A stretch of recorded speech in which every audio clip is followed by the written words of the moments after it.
নমস্কার বন্ধুরা, কেমন আছেন সবাই? নিশ্চয়ই ভীষণ ভালো আছেন। Welcome to my cooking channel মায়ের সহজ রান্নায় সবাইকে জানাই স্বাগত। আজকে আমি একটা মিষ্টির রেসিপি করে দেখাবো সাবু দিয়ে। দেখতেই পাচ্ছেন আমি সাবু নিয়ে নিয়েছি, শুকনো সাবু। এই সাবুটাকে 3-4 বার ধুয়ে আমি একটুখানি জল দিয়ে ভিজিয়ে রাখবো। সাবুটাকে দেখুন আমি ভালো করে কষলে কষলে ধুয়ে নিয়েছি 3-4 বার। এবার আমি জল দেবো, কিন্তু জলটা কিন্তু ভীষণ সামান্য দিতে হবে।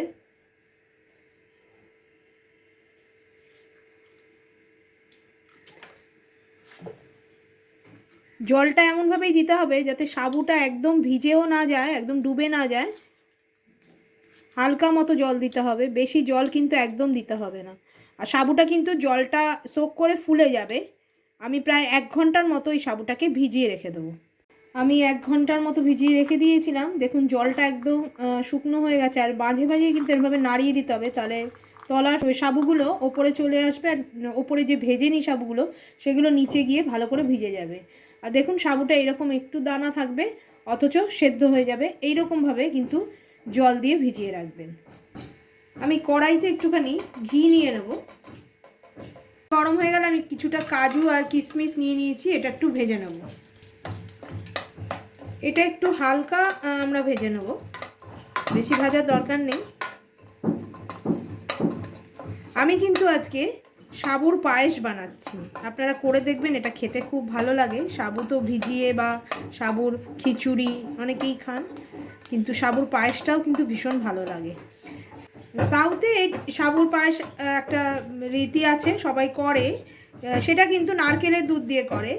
আমি কিন্তু এখানে প্যাকেট দুধ দিয়ে করছি, তবে প্যাকেট দুধটা একটু যেন ডাবল টোন্ড না হয় সেটা দেখে নেবেন, একটুখানি যেন ফ্যাট থাকে, তাহলে ভালো হবে পায়েসটা। এবারে আমি এটা তুলে নেব। এই ঘিতেই আমি একটুখানি সাবুটা হালকা করে ভেজে নেব। খুব হালকা হাতে নাড়বেন, এটা লেগে গেলে ভয়ের কোনো কারণ নেই। সাবু কিন্তু গরম হয়ে গেলেই দানা দানা হয়ে যাবে, ছেড়ে যাবে সব, কাজে অসুবিধা নেই। একটু যেন কালারটা চেঞ্জ হয়ে যাবে তখন আমি দুধটা দিয়ে দেবো। আমি দুধটা কিন্তু জাল দিয়েই রেখে দিয়েছি। দেখুন মোটামুটি হয়ে গেছে। এটা ভয় পাওয়ার কিছু নেই, জোড়া লেগে যাচ্ছে বলে, এটা দুধে পড়লেই কিন্তু ছাড়া ছাড়া হয়ে যাবে। সাবু তো বেশি খুব একটা যে ভাজতে হবে তা নয়, জাস্ট একটু ঘিয়ে একটু নাড়াচাড়া করে নিলেই হবে। কালারটা অল্প চেঞ্জও হয়ে গেছে, দেখুন একটু সাদা সাদা হয়ে গেছে, ট্রান্সপারেন্ট। এইবার আমি দুধটা এর মধ্যে ঢেলে দেবো। দুধটা যদি জাল দেওয়া না থাকে তাহলে আপনারা কিন্তু জাল দিয়ে নেবেন, ডাইরেক্ট কাঁচা দুধ কিন্তু এর মধ্যে ঢালবেন না। আমি 500 দুধ জাল দিয়েছিলাম, আমি 500 থেকে একটু কম দিলাম, পরে লাগলে আবার দেব। এটা কন্টিনিউ কিন্তু আমাদের নাড়াতে হবে। সাবুটা একটু দুধের মধ্যে দেখুন ছেড়ে ছেড়ে যাচ্ছে, দেখেছেন? ছেড়ে ছেড়ে যাবে কিন্তু সাবুটা আস্তে আস্তে, যত নাড়াবেন তত ছেড়ে ছেড়ে যাবে। একটু সাবুটা একটুখানি দুধের মধ্যে সেদ্ধ হয়ে যাবে, তারপর আমি চিনিটা দেবো। দেখুন সাবুগুলো আস্তে আস্তে কিন্তু ফুলে ফুলে যাচ্ছে আর সাদা স্বচ্ছ হয়ে যাচ্ছে। এবার আমি কাজু কিশমিশটাও এর মধ্যে দিয়ে দেবো। দেখছেন সাবুগুলো কীরকমভাবে ছেড়ে ছেড়ে যাচ্ছে, একটার সঙ্গে একটা লাগছে না কিন্তু, যেরকম ছিল। আপনাদের ভয় পাওয়ার কোনো কারণ নেই, সাবু কিন্তু গলবে না, কারণ আমি ঘিয়ে ভেজে নিয়েছি। এটা কিন্তু আপনারা করবেন, সাবু পেটের পক্ষে খুব ভালো। নিরামিষ দিনে বা ঠাকুরের ভোগ হিসেবেও কিন্তু এটা আপনারা করে দিতে পারেন। এবারে আমি বাতাসা আর একটু গুড় দিয়ে দেবো। আমি এখানে গুড়ের বাতাসা দিয়ে দিচ্ছি। মিষ্টিটা আপনাদের টেস্ট অনুযায়ী দেবেন, তবে এটা একটু হালকা মিষ্টি হলেই ভালো লাগে।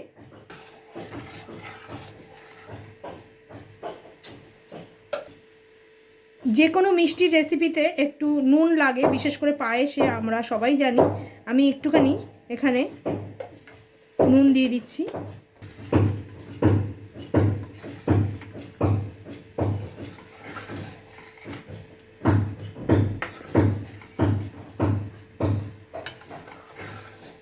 এবারে আমি একটুখানি পাটালি গুড় দিয়ে দেবো।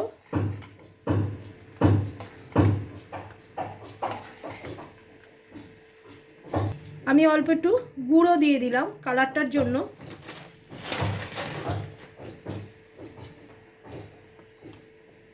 এইবারে গুড়টা যতক্ষণ না গলবে ততক্ষণ অবধি কিন্তু আমি একটু নাড়াবো। আমার একদম সাবুর পায়েস রেডি। এটা কিন্তু আরও ঘন হয়ে যাবে, জমে যাবে আরও, কারণ সাবু। আপনারা এরমভাবে বানিয়ে খান, দারুণ লাগবে খেতে। আমি এবারে গ্যাসটাকে অফ করে রেখে দেবো, তারপরে আমি ঠান্ডা হলে আপনাদের দেখাচ্ছি প্লেটিং করে যে কতটা সুন্দর হয়েছে। তৈরি হয়ে গেল গুড় দিয়ে সাবুর পায়েস। আপনারা তো চালের পায়েস বা সিমুর পায়েস খেয়েছেন, এরমভাবে সাবুর পায়েস করে খান, অসাধারণ লাগে কিন্তু খেতে। আর গুড় দেওয়ার জন্য কিন্তু সুন্দর খেতেও ফ্লেভারও লাগবে। আর দেখুন সাবু কিন্তু এমনি দানা দানাই থাকবে, দেখেছেন তো। এই পায়েসটা কিন্তু আপনারা ঠাকুরকে ভোগ হিসাবেও দিতে পারেন পুজোর সময়, বা আপনারা নিজেরাও এরমভাবে খেতে পারেন, খুব ভাল লাগে খেতে। শীতকালে এরমভাবে নলেন গুড়ের পায়েস করে খান, খুব ভাল লাগবে। ভিডিওটাকে বেশি বেশি করে লাইক করবেন, আর আমাদের কমেন্টের মাধ্যমে লিখে জানাবেন আপনাদের রান্নাটা কেমন লাগলো। যারা এখনও সাবস্ক্রাইব করেননি আমাদের চ্যানেলটা, তারা সাবস্ক্রাইব করে দেবেন, আর পাশে থাকা অল বাটনটি ক্লিক করে দেবেন এমনি ঘরোয়া আর রোজকার রান্নার নোটিফিকেশান পাওয়ার জন্য। ধন্যবাদ।